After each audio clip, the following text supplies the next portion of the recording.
Earlier in the week, Nigeria aviation workers shut down access roads to the local airport for Lagos State in southwest Nigeria, inflicting heavy losses on the airlines and other allied businesses.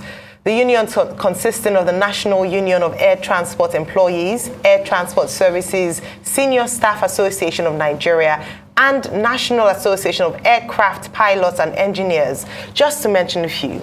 However, many of the union leaders during the just concluded 2-day warning strike accused the minister of running a one-man show without respecting the views of other stakeholders in the sector.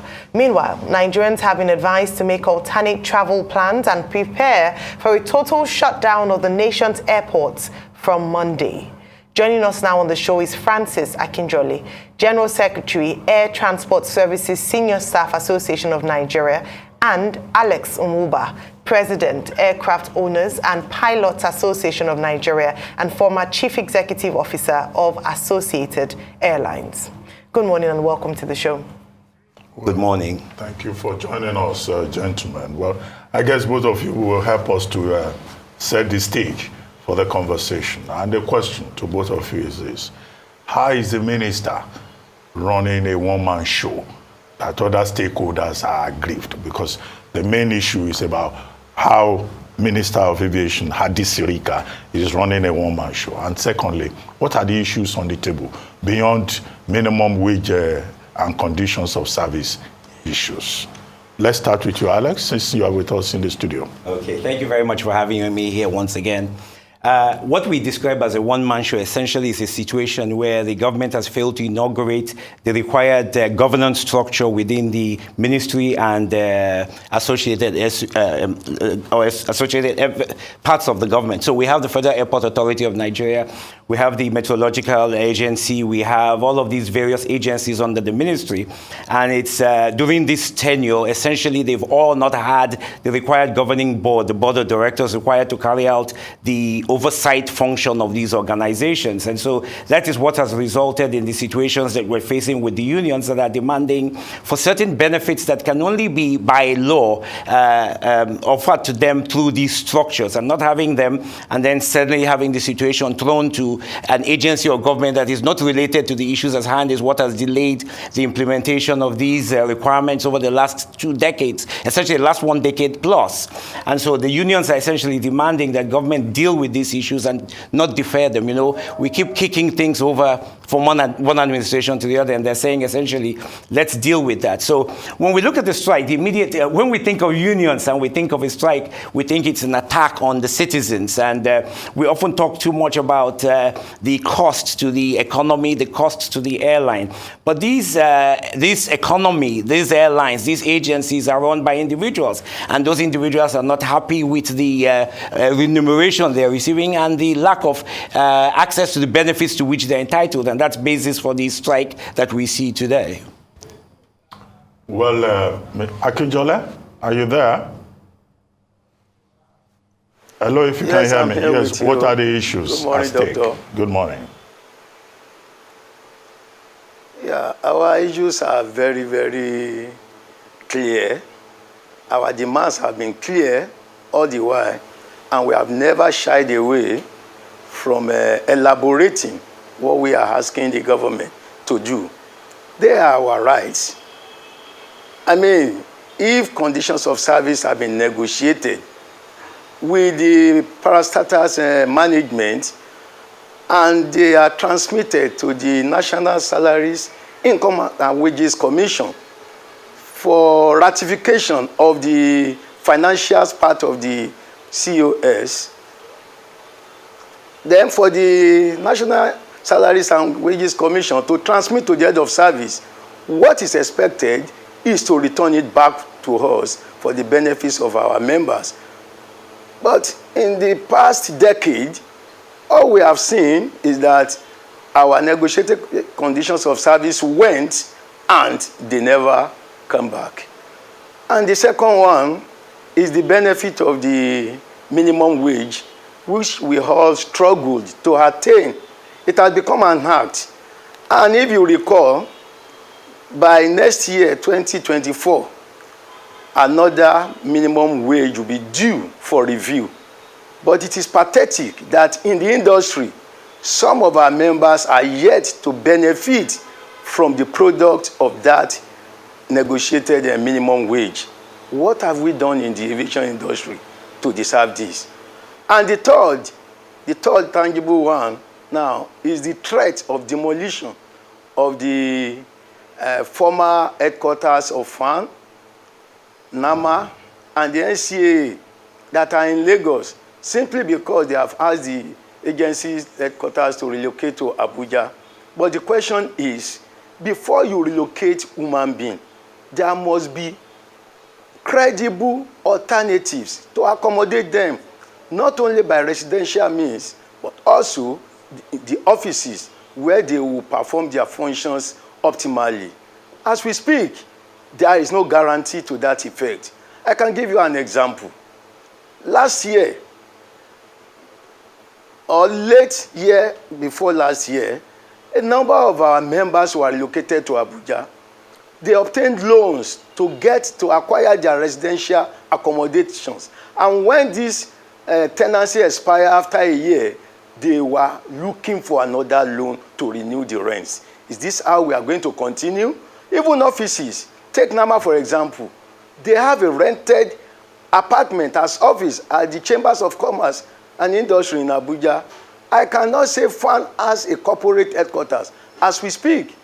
What about NCAA? It's still work in progress, and we want to rush everybody to Abuja. For example, again, look at the AIB office in Lagos, headquarters in Lagos that was demolished a year ago for the expansion of the runway. What have we done about that? All we are saying is that this thing should be done in phases. It should be done with human kindness, make of kindness. Workers should not be exposed unnecessarily. There is dignity of labor. We will not allow anybody to remove that dignity from us. Those are the tangible ones for now. We have a number of issues. Yes. However, we want to limit it to that for now. All right. Thank you very much, Mr. Akinjole. From what I hear from what you just said, it still boils down to conditions of service, welfare, wage, because you're not opposing the demolition. It's just the way you've been treated after the demolition, or asking you to move to Abuja with no provisions for welfare and, a relocation package, as it were. But I'd like to ask you, what has been the response of the Ministry of Aviation, particularly the Minister of Aviation? Mr. Nwuba had talked about how, just expanded on why you felt that he was running a one-man show. But having presented your grievances to the ministry, what has been the response like? And then for Mr. Nwuba, this has been said to be a warning strike. So in the event that the ministry doesn't answer in a satisfactory manner, we're going to be looking at an indefinite strike by the workers. The Minister of Aviation has only a few more days before May 29, before there's a new government in office. What do you think could essentially come out from these strikes? I'll start with you, Mr. Akinjole, and then I'll come to Mr. Nwuba in the studio.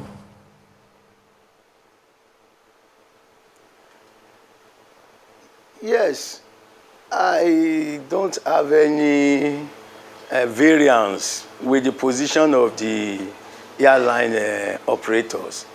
We said that the minister has been running a one-man show simply because it's like there is a willful refusal to inaugurate the board of directors for the agencies. If we have this in place, things will be done quicker than what we have now. These are people that are representing people.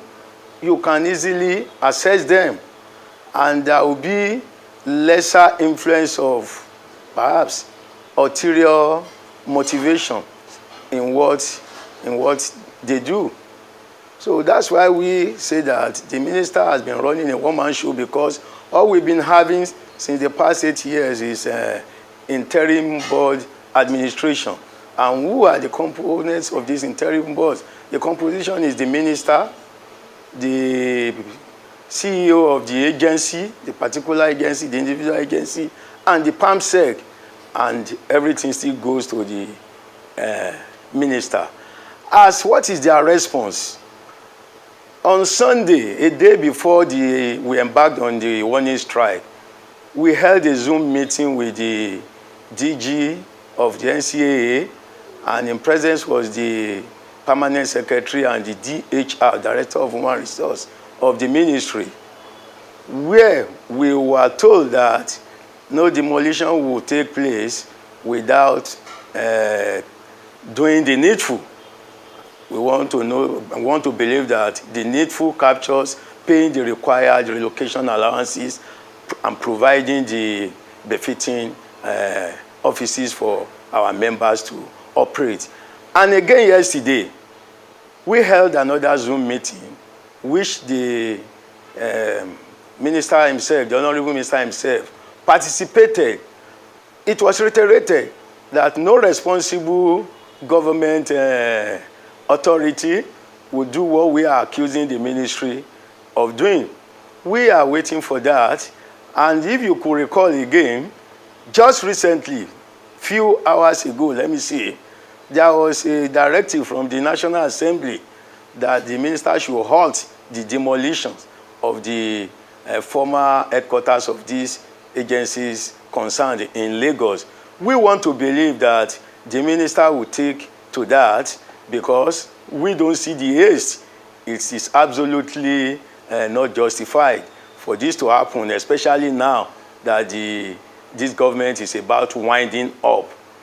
We don't want anybody to put our members in jeopardy of looking for houses, seeking loans, relocating that. You know, when you relocate a particular officer, you are not relocating only that person.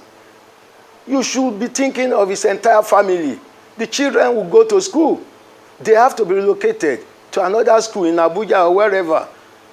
So, in fact, you are relocating a community. So we want to appeal to the minister to, as a matter of,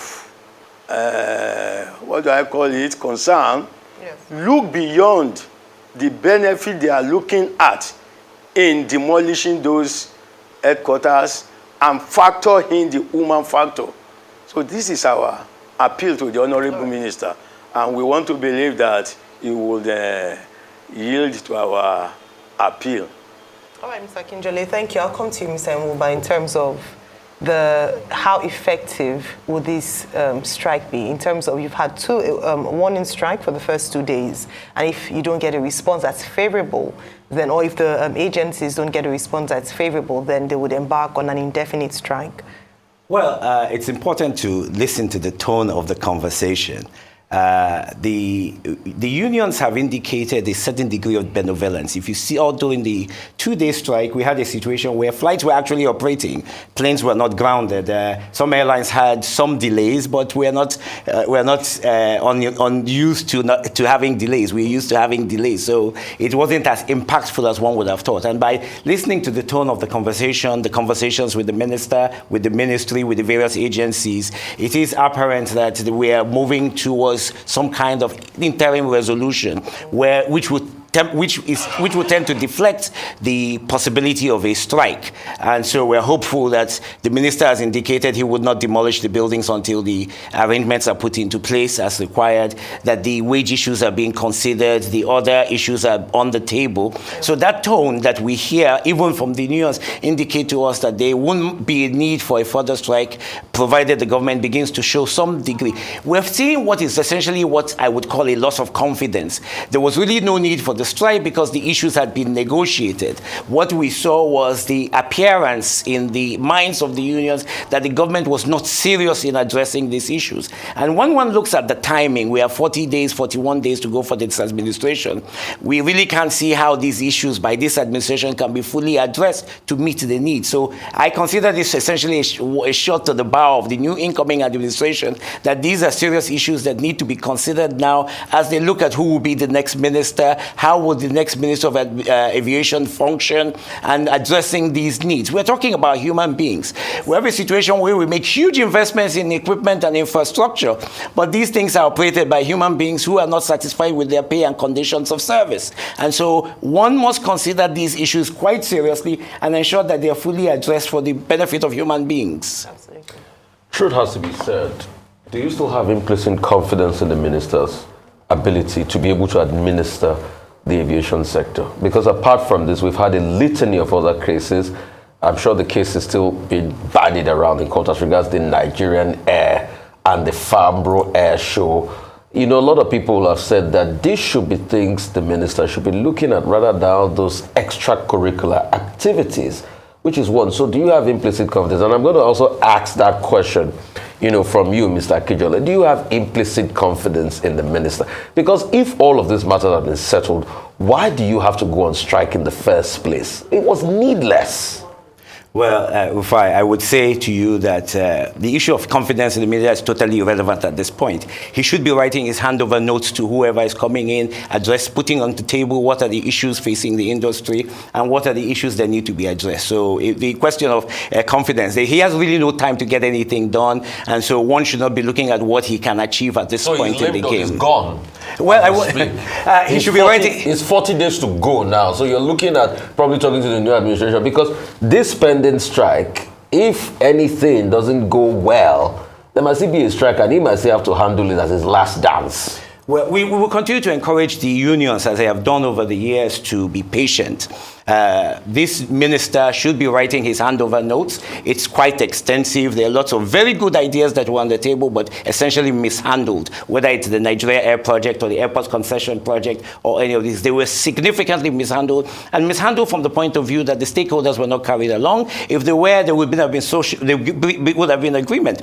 The unions were in agreement with the concessions until they began to see it unravel in manners that were peculiar to them. The aviation industry was satisfied with the idea for a national carrier project, but they saw it becoming a threat to their business. So these are the mishandlings that have occurred in the industry, and they need to be addressed towards the next administration. So I would implore and encourage and ask of the unions to be patient until new administration comes in, and then we can take a much more medium to long-term view of the issues. Hopefully we don't get 6 months to get new ministers. Akinjole, I'd like to come to you. Do you have confidence, you know, as regards the activity of the current minister to settling this? And if everything, because you seem like you're pleading now to the minister, if things don't go your way, then do we have another bout of strike? Is that the way forward for us? Well, another round of strike shouldn't be a credible way for us to go. But if it is inevitable, we will not shy away from that. And going back to whether we have implicit confidence in the ability of the minister to resolve this, I will say yes, because what is involved is what can be resolved almost immediately if there is nothing else behind the scene. We have the implicit confidence, and we are not ready to defer it to the incoming administration's tenure. We must have this resolved before the handover. Our members are beginning to stone us. They are occupying our national secretariats. Our branch officers can no longer stay well in their respective branches. All they are saying is that we have been compromised, that the minister is approving this, approving that for us. So we want to uphold that confidence that it will be resolved. If it's not resolved, I don't think the consequence will be too good for us to achieve. Mr. Akinjole, just hold on 1 second. Let me ask you this. I'd like you to address this question of whether or not strike by aviation unions is illegal. Because you recall that when there was a similar strike in January, which resulted in flights heading towards Nigeria, going back, disruption for more than 10 hours. One of the points made later by the minister was that aviation is an essential service, and that it amounts to a violation of the FAN Act for aviation unions to say they are going on strike. Well, simply put, we know where we are coming from. If I may throw this question back to Nigerians, maybe I should ask them which strike or what strike is legal or illegal. Come to the issue of aviation services being an essential service. Every service is essential.